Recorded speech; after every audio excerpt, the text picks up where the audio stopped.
ನಮಸ್ಕಾರ ಸ್ನೇಹಿತರೆ, ನೀವೇನಾದರೂ ಬ್ಲಾಗಿಂಗ್ ಮಾಡ್ತಿದ್ದೀರಿ ಅಂತಂದರೆ ಎಸ್ ಸಿ ಒ ಅನ್ನೋದು ತುಂಬ ಇಂಪಾರ್ಟೆಂಟ್ ಆಗುತ್ತೆ. ಬೇಸಿಕ್ ಎಸ್ ಸಿ ಒ ಆದರೂ ನಮಗೆ ಗೊತ್ತಿರಬೇಕು ಬ್ಲಾಗಿಂಗ್ ಮಾಡ್ತಿದ್ದೀರಾ ಅಂತಂದರೆ. ಯಾಕಂತಂದರೆ ಬ್ಲಾಗಿಂಗ್ ಮಾಡ್ತಿರೋರು ತಮ್ಮ ಬ್ಲಾಗು ಗೂಗಲಲ್ಲಿ ಸರ್ಚಲ್ಲಿ ಬರಬೇಕು ಅಂತಂದರೆ ಎಸ್ ಸಿ ಒ ತುಂಬ ಇಂಪಾರ್ಟೆಂಟ್ ಆಗುತ್ತೆ. ಅದಕ್ಕೋಸ್ಕರ ಬೇಸಿಕ್ ಎಸ್ ಸಿ ಒ ಅನ್ನಾದರೂ ನಾವು ತಿಳ್ಕೊಂಡಿರಬೇಕು. ಇವತ್ತಿನ ಈ ವಿಡಿಯೋದಲ್ಲಿ ನಾನು ಏನು ಮಾಡ್ತಾ ಇದ್ದೀನಿ ಅಂತಂದರೆ ಸಿಂಪಲ್ ಆಗಿ ಆನ್ ಪೇಜ್ ಎಸ್ ಸಿ ಒನ ನಾನು ನಿಮಗೆ ಹೇಳ್ಕೊಡ್ತಾ ಇದ್ದೀನಿ. ಆನ್ ಪೇಜ್ ಎಸ್ ಸಿ ಒನ ಯಾವ ಥರ ಮಾಡೋದು ಮತ್ತು ಎಲ್ಲೆಲ್ಲಿ ಮಾಡಬೇಕಾಗುತ್ತೆ ಅನ್ನೋದರ ಕಂಪ್ಲೀಟ್ ಆಗಿ ನಾನು ನಿಮಗೆ ಎಕ್ಸ್ಪ್ಲೇನ್ ಮಾಡ್ತಾ ಇದ್ದೀನಿ. ವಿಡಿಯೋನ ಎಂಡ್ವರೆಗೂ ನೋಡಿದ್ರಿ ಅಂತಂದರೆ ನಿಮಗೆ on page S C O ಬಗ್ಗೆ ಕಂಪ್ಲೀಟ್ ಆಗಿ ಕ್ಲಿಯರ್ ಆಗುತ್ತೆ. ಕೊನೆವರೆಗೂ ನೋಡೋದನ್ನು ಮರಿಬೇಡಿ. ವಿಡಿಯೋನ ಕೊನೆವರೆಗೂ ನೋಡಿ, ಇಷ್ಟ ಆದರೆ ಲೈಕ್ ಮಾಡಿ, ಇಲ್ಲಿ ಚಾನಲ್ಗೆ ಹೊಸದಾಗಿರೋ ದಯವಿಟ್ಟು ಸಬ್ಸ್ಕ್ರೈಬ್ ಮಾಡ್ಕೊಳ್ಳಿ. ವಿಡಿಯೋನ ಶುರು ಮಾಡೋಣ ಬನ್ನಿ. ಮೊದಲಿಗೆ ನಾನೇನು ಮಾಡ್ತೀನಿ ಅಂತಂದರೆ ನಮ್ಮ ಲ್ಯಾಪ್ಟಾಪ್ ಸ್ಕ್ರೀನ್ ಮೇಲೆ ಹೋಗ್ತೀನಿ. ಅಲ್ಲಿ ನಾನು ಹಾಕಿರುವಂಥ ಒಂದು ಪೋಸ್ಟನ್ನು ನಿಮಗೆ ಓಪನ್ ಮಾಡಿಕೊಂಡು ತೋರಿಸ್ತೀನಿ. ಏನೇನೆಲ್ಲ ಎಸ್ ಸಿ ಒನ ನಾವು ಮಾಡಬೇಕಾಗುತ್ತೆ. ಇದರಿಂದ ಏನಾಗುತ್ತೆ, ನಿಮಗೆ ಕಂಪ್ಲೀಟಾಗಿ ಕ್ಲಿಯರ್ಲಿ ಗೊತ್ತಾಗ್ಬಿಡುತ್ತೆ ಏನೇನೆಲ್ಲ ನಾವು ಮಾಡಬೇಕು ಅಂತ. ಬನ್ನಿ ವಿಡಿಯೋನ ಶುರು ಮಾಡೋಣ. ಸ್ನೇಹಿತರೆ ನೋಡ್ಬೋದು, ನಾನೊಂದು ಪೋಸ್ಟನ್ನು ಓಪನ್ ಮಾಡ್ಕೊಂಡಿದ್ದೀನಿ. ಒಂದು ಜಾಬ್ ಪೋಸ್ಟ್ ಇದು. ಇದು ಫಸ್ಟ್ ಏನಂತಂದರೆ ಟೈಟಲ್ ಅನ್ನೋದು ಏನಿರಬೇಕಂತಂದರೆ ನಿಮ್ಮ ಒಂದು ಮೇನ್ ಕೀವರ್ಡ್ ಏನಿರುತ್ತೆ, ಕೀವರ್ಡ್ ಇನ್ಕ್ಲೂಡ್ ಇರಬೇಕು. ಇದರಲ್ಲಿ ನೀವು ಯಾವ್ದು ಬೇಕಾದರೂ ಕೀವರ್ಡನ್ನು ಇನ್ಕ್ಲೂಡ್ ಮಾಡ್ಕೋಬಹುದು. ಬಟ್ ಏನಂತಂದರೆ ನಿಮ್ಮ ಒಂದು ಫೋಕಸ್ ಕೀವರ್ಡ್ ಏನಿರುತ್ತೆ ಆ ಕೀವರ್ಡ್ ಇನ್ಕ್ಲೂಡ್ ಇರಬೇಕು. ಮತ್ತೆ H1 ಅಲ್ಲಿ ಇರಬೇಕು. ಕಂಪ್ಲೀಟ್ ಆಗಿ H1 ಅಲ್ಲೇ ನಿಮ್ಮ ಒಂದು ಟೈಟಲ್ ಇರಬೇಕಾಗುತ್ತೆ. ಕೆಳಗಡೆ ಬರೋಣ ಕಂಟೆಂಟ್ ಬಗ್ಗೆ. ಕಂಟೆಂಟ್ ಏನಂತಂದ್ರೆ ಮಿನಿಮಮ್ 800, ಮ್ಯಾಕ್ಸಿಮಮ್ 1500 ವರೆಗೂ ಇರಬೇಕು. ಮ್ಯಾಕ್ಸಿಮಮ್ ಎಷ್ಟು ಬೇಕಾದರೂ ಹಾಕಿ, ಬಟ್ ಏನಂತಂದ್ರೆ 1500ಗಿಂತ ಕಡಿಮೆ ಇರಬಾರ್ದು, ಅಥವಾ 800ಗಿಂತ ಕಡಿಮೆ ಇರಬಾರ್ದು. 800ಗಿಂತ ಜಾಸ್ತಿನೇ ಇರಬೇಕು. 800 ವರ್ಡ್ಸ್ ನಾನು ಹೇಳ್ತಾ ಇರೋದು, ಕ್ಯಾರೆಕ್ಟರ್ಸ್ ಅಲ್ಲ. ಅದಾದ ಮೇಲೆ ಫಸ್ಟ್ ಪ್ಯಾರಾಗ್ರಾಫ್ ಅಲ್ಲಿ ನಿಮ್ಗೆ ಏನಂತಂದ್ರೆ ಇಂಟ್ರೊಡಕ್ಷನ್ ಇರಬೇಕಾಗತ್ತೆ. ಅದರಲ್ಲಿ ಏನಂತಂದ್ರೆ ಸಿಂಪಲ್ ಆಗಿ ನಿಮ್ಮ ಕೀವರ್ಡ್ ಏನು ಬರುತ್ತೆ, ಮೇನ್ ಕೀವರ್ಡ್, ಫೋಕಸ್ ಕೀವರ್ಡ್, ಅದು ಇನ್ಕ್ಲೂಡ್ ಇರಬೇಕು. ನೆಕ್ಸ್ಟ್ ಬರೋದು ಏನಂತಂದ್ರೆ ನಿಮ್ಮ ಹೆಡ್ಡಿಂಗ್ಸ್ಗಳು. ಇಲ್ಲಿ ನೋಡ್ಬೋದು, ಹೆಡ್ಡಿಂಗ್ಸ್ಗಳು ಏನಿರ್ಬೇಕಂತಂದ್ರೆ H2 ಅಲ್ಲಿ ಇರಬೇಕು. ಮೇನ್ ಟೈಟಲ್ ಏನಿದೆ ಅದು H1 ಅಲ್ಲಿ ಇರಬೇಕು. ಸಬ್ ಹೆಡ್ಡಿಂಗ್ಸ್ಗಳೆಲ್ಲ H2 ಅಲ್ಲಿ ಇರಬೇಕು. ಮತ್ತೆ H2 ಆದ್ಮೇಲೆ ಇದ್ರ ಕೆಳಗಡೆ ಏನಾದರೂ ನೀವು ಹೆಡ್ಡಿಂಗ್ ಹಾಕ್ತೀರಾ ಅಂತಂದ್ರೆ ಅದು H3 ಆಗಿರಬೇಕು, H4 ಆಗಿರಬೇಕು, H5, H6. ಈ ರೀತಿಯಾಗಿ ನಿಮ್ಮ ಹೆಡ್ಡಿಂಗ್ಸ್ಗಳು ಬರಬೇಕಾಗತ್ತೆ. ಮತ್ತೆ ಏನಂತಂದ್ರೆ ನಿಮ್ಮ ಒಂದು ಏನು ಫೋಕಸ್ ಕೀವರ್ಡ್ಸ್ಗಳು ಇರುತ್ತೆ, ಆ ಫೋಕಸ್ ಕೀವರ್ಡ್ಸ್ಗಳು ನಿಮ್ಗೆ ಏನಂತಂದ್ರೆ H2 ಅಲ್ಲಿ ಕೂಡ ನಿಮಗೆ ಬರಬೇಕಂದ್ರೆ ಹೆಡ್ಡಿಂಗ್ 2 ಅಲ್ಲಿ ಕೂಡ ನಿಮಗೆ ಬರಬೇಕು. ಅದನ್ನ ನೀವು ನ್ಯಾಚುರಲಿ ಆಗಿ ನೀವು ಹಾಕಬೇಕಾಗತ್ತೆ. ಯಾವುದೇ ರೀತಿಯಾಗಿ ಫೋರ್ಸ್ಫುಲಿ ನೀವು ಅಲ್ಲಿ ಹಾಕೋಂಗಿಲ್ಲ. ಯಾವುದೇ ರೀತಿಯಾಗಿ ಸುಮ್ಮನೆ ಕಾಪಿ ಪೇಸ್ಟ್ ಮಾಡ್ಕೊಂಡು ಹಾಕಂಗಿಲ್ಲ, ಅಂದ್ರೆ ಕೀವರ್ಡ್ ಸ್ಟಫಿಂಗ್ ಅನ್ನ ಮಾಡೋಂಗಿಲ್ಲ.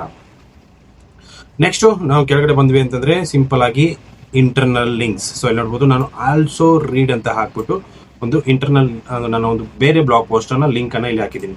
ಇದೇನಂತಂದ್ರೆ ಇದಕ್ಕೆ ಇಂಟರ್ನಲ್ ಲಿಂಕ್ ಅಂತ ಕರೀತಾರೆ. ಸಿಂಪಲ್ ಇದನ್ನ ಮಾಡೋದ್ರಿಂದ ಏನಾಗುತ್ತೆ ಅಂತಂದ್ರೆ ನಿಮ್ಮ ಎಸ್ ಸಿ ಒ ಅನ್ನೋದು ಬೂಸ್ಟ್ ಆಗುತ್ತೆ. ಅದಕ್ಕೋಸ್ಕರ ನೀವು ಇದನ್ನ ಮಾಡೋದು ಕಂಪಲ್ಸರಿ ಆಗಿರುತ್ತೆ.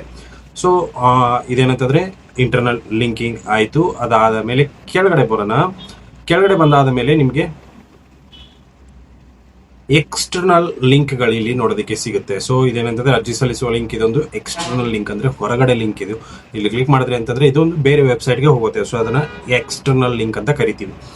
ಇದು ಇಂಟರ್ನಲ್ ಮತ್ತೆ ಎಕ್ಸ್ಟರ್ನಲ್ ಲಿಂಕ್ ತುಂಬಾ ಇಂಪಾರ್ಟೆಂಟ್ ಆಗಿರುವಂಥದ್ದು. ಇದಾದ ಮೇಲೆ ನಾವು ಕೆಳಗಡೆ ಬಂದಾದ ಮೇಲೆ ನಮ್ಮ ಒಂದು ಕಂಟೆಂಟ್ ಏನಿರುತ್ತೆ ನೋಡಿ, ಅದು 100% ಆಗಿ ಸ್ಟ್ರಕ್ಚರ್ಡ್ ಇರಬೇಕು. ಹೆಡ್ಡಿಂಗ್ಸ್ಗಳು ಎಲ್ಲೆಲ್ಲಿ ಬರಬೇಕು ಅಲ್ಲೆಲ್ಲೇ ಬರಬೇಕು. ಇದನ್ನೆಲ್ಲ ನೀವು ನೋಡ್ಕೊಂಡು ಮಾಡಬೇಕಾಗುತ್ತೆ. ನೆಕ್ಸ್ಟ್ ಬರೋದು ಇಮೇಜ್. ಇಮೇಜ್ ನೀವು ಏನು ಹಾಕ್ತೀರಾ ನೋಡಿ, ಅದು ಏನಾಗಿರಬೇಕು ಅಂತಂದರೆ 100% ಆಗಿ ಆಲ್ಟ್ ಟೆಕ್ಸ್ಟ್ ಅಲ್ಲಿ ನಿಮ್ಮ ಕೀವರ್ಡ್ ಇರಬೇಕು. ಕೀವರ್ಡ್ ಅನ್ನ ನೀವು ಹಾಕಲೇಬೇಕು. ಹಾಕ್ಬಿಟ್ಟು ನಿಮ್ಮ ಇಮೇಜನ್ನ ಸೆಟ್ ಮಾಡಬೇಕಾಗತ್ತೆ. ಅದಾದ ಮೇಲೆ ಕೀವರ್ಡ್ಸ್. ಇವಾಗ ಟೈಟಲ್ ಮತ್ತೆ ಏನಂತಂದ್ರೆ ಡಿಸ್ಕ್ರಿಪ್ಷನ್ಸ್. ಇಲ್ಲಿ ನಾನು rank math S E O use ಮಾಡ್ತೀನಿ. ಅದಕ್ಕೋಸ್ಕರ ಇಲ್ಲಿ ಇದು ಎಕ್ಸ್ಟ್ರಾ ನಿಮಗೆ ಬರುತ್ತೆ.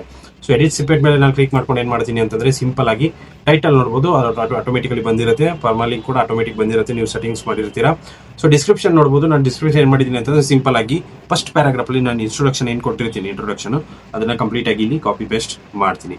ಇದರಿಂದ ಏನಾಗುತ್ತೆ ಅಂತಂದ್ರೆ ಡಿಸ್ಕ್ರಿಪ್ಷನ್ ಅಲ್ಲಿ ಅದು ಮತ್ತೆ ಮೇನ್ ಕೀವರ್ಡ್ ಕೂಡ ಇರೋದ್ರಿಂದ ಏನಾಗುತ್ತೆ 100% ಆಗಿ ಎಸ್ ಸಿ ಒಗೆ ಒಂದು ಆಗುತ್ತೆ. ಅದಾದ ಮೇಲೆ ಇನ್ನೊಂದು ನೀವು ಮಾಡ್ಬೋದು ಏನಂತಂದ್ರೆ ಇಲ್ಲಿ ನೋಡ್ಬೋದು, ಫೋಕಸ್ ಕೀವರ್ಡ್ ಅಂತ ಕೇಳ್ತಾ ಇದೆ. ಇಲ್ಲಿ ನೀವು ಫೋಕಸ್ ಕೀವರ್ಡ್ ಅನ್ನ ಇನ್ಕ್ಲೂಡ್ ಮಾಡಬೇಕಾಗತ್ತೆ. ಅದಾದ ಮೇಲೆ ನಿಮ್ಗೆ ಇಲ್ಲಿ ಕೆಳಗಡೆ ನೋಡ್ಬೋದು ಆಲ್ಮೋಸ್ಟ್ ಎಲ್ಲ ಗ್ರೀನ್ ಇದೆ. ಫೋಕಸ್ ಕೀವರ್ಡ್ ಟೈಟಲ್ ಅಲ್ಲಿ ಇರಬೇಕು, ಆಯ್ತು. S C O meta description ಅಲ್ಲಿ ಕೀವರ್ಡ್ ಇರಬೇಕು, ಆಯ್ತು. ಕೀವರ್ಡ್ ಯೂಸ್ಡ್ ಇನ್ URL ಕೂಡ ಕೀವರ್ಡ್ ಇದೆ ಆಯಿತು. Okay, keyword appears in first 10% of content. Introduction ಅಲ್ಲಿ ಕೀವರ್ಡ್ ಇದೆಯಾ? ಇದೆ, ರೈಟ್ ಮಾರ್ಕ್ ಬಂದಿದೆ. ಅದಾದ ಮೇಲೆ keyword found in the content ಅಲ್ಲಿ ಕೀವರ್ಡ್ ಇದೆಯಾ? ಇದೆ. So content is 830 words, good job. So ಈ ರೀತಿ ಬರುತ್ತೆ. ಸೊ 800ಗಿಂತ ಜಾಸ್ತಿ ಕಂಟೆಂಟ್ ಇತ್ತಂದ್ರೆ ನಿಮಗೆ ಇಲ್ಲಿ ಗುಡ್ ಜಾಬ್ ಅಂತಾನೆ ಬರುತ್ತೆ. ಸೊ ಇದೇನಂತಂದ್ರೆ ಎಲ್ಲಾನು ಕಂಪ್ಲೀಟ್ ಆಗಿ ಆನ್ ಪೇಜ್ SEO ಅಲ್ಲೇ ಬರುತ್ತೆ. ಸೊ ಆನ್ ಪೇಜ್ SEO ಅಲ್ಲಿ ಏನೇನು ಬರುತ್ತೆ ನಿಮಗೆ? ಫಸ್ಟ್ ಕೀವರ್ಡ್ ಬರುತ್ತೆ, ಟೈಟಲ್ ಅಲ್ಲಿ ಕೀವರ್ಡ್ ಇರಬೇಕು. ಸೊ ಇಲ್ಲಿ ನೋಡ್ಬೋದು ಇದೆಲ್ಲ ಇವೇನು ಬೇಸಿಕ್ SEO ಇದೆ ಇದನ್ನ ಆನ್ ಪೇಜ್ SEO ಅಂತ ಕರಿತೀವಿ.